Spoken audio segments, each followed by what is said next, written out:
في بيت من بيوت الله للتواصي بالحق والتناصح والتعاون على البر والتقوى.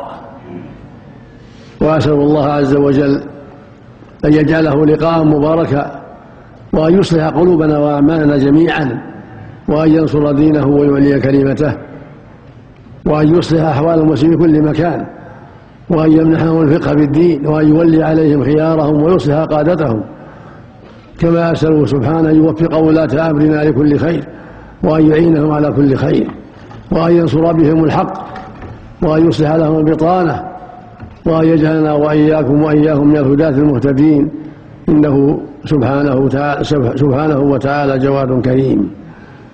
أيها الإخوة بالله، إن الله عز وجل إنما خلق الخلق ليعبد وحده لا شريك له، لم يخلقهم سدى ولا عبثا، وإنما خلقوا ليعبدوا الله رجالا ونساء، ذكورا وإناثا، عربا وعجما، جنا وإنسا، كلهم خلقوا ليعبدوا الله، لم يخلقوا عبثا ولا سدى. قال تعالى: وما خلقت الجن والإنس إلا ليعبدون ما أريد منهم من رزق وما أريد أن يطعمون إن الله هو الرزاق ذو القوة المتين.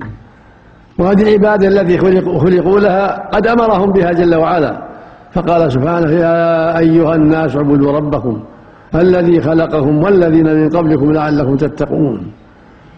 وبعث بها الرسل عليهم الصلاة والسلام، فقال تعالى: ولقد بعثنا في كل أمة رسولا أن يعبدوا الله واجتنبوا الطاغوت. قال عز وجل: وما أرسلنا من قبلك من رسول إلا نوحي إليه أنه لا إله إلا أنا فاعبدون. قال تعالى: أيحسب الإنسان أن يترك سدى، أي مهملا معطلا لا يؤمر ولا ينهى؟ كلا. قال تعالى منكرا على المشركين: أفحسبتم أنما خلقناكم عبثا، أفظننتم هذا الظن؟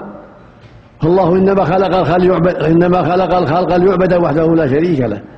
وهذه العبادة هي دين الإسلام، هي الإيمان والهدى، هي التقوى والبر، هي توحيد الله وطاعته.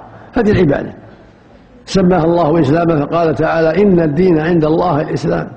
وسماها إيمانا، فقال: يا أيها الذين آمنوا بالله ورسوله. وسماها هدى، فقال تعالى: ولقد جاءهم من ربهم الهدى. وسماها برا، فقال تعالى: ليس البر أن تولوا وجوهكم قبل المشرق والمغرب، ولكن البر من آمن بالله واليوم الآخر والكتاب والنبي، ولكن البر من آمن بالله واليوم الآخر والملائكة والكتاب والنبيين، الآية. وسماها تقوى، فقال تعالى: يا أيها الناس اتقوا ربكم يا أيها الذين آمنوا اتقوا الله. فهذه العبادة التي خلق العباد لها جنهم وإنسهم هي تقوى الله، هي دين الله، هي الإسلام، هي الإيمان والهدى، هي توحيد الله وطاعته.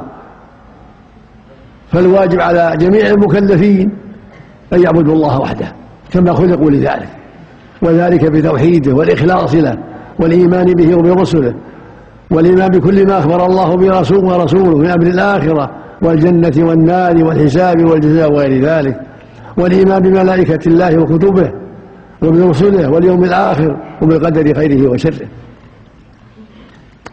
هكذا الدين الذي بعث الله به العباد، الذي بعث الله به الرسل وخلق له العباد، توحيد الله وطاعته، الإيمان به وبرسله، الاستقامة على دينه.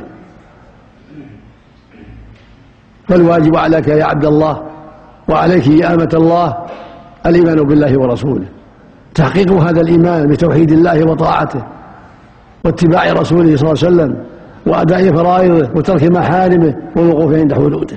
هذا هو دين الله، وهذا هو العبادة التي أنت مخلوق لها، وهذا هو الإسلام والإيمان. إن الدين عند الله الإسلام. قال تعالى: اليوم أكملت لكم دينكم وأتممت عليكم نعمتي ورضيت لكم الإسلام دينا. قال تعالى: ومن يبتغي غير الإسلام دينا